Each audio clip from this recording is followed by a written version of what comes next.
வாழ்விலே நீர் பாராட்டின தயவுக்கெல்லாம் நான் பாத்திரனல்ல. இதுவரையில் நீர் தாங்கினதற்கு எவ்வளவும் நான் தகுதியும் இல்லை.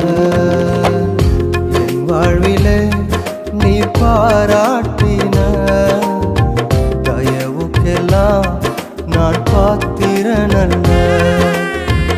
இதுவரையில் நீர் தாங்கினதற்கு எவ்வளவும் நான் தகுதியும் இல்லை. மாறாமலே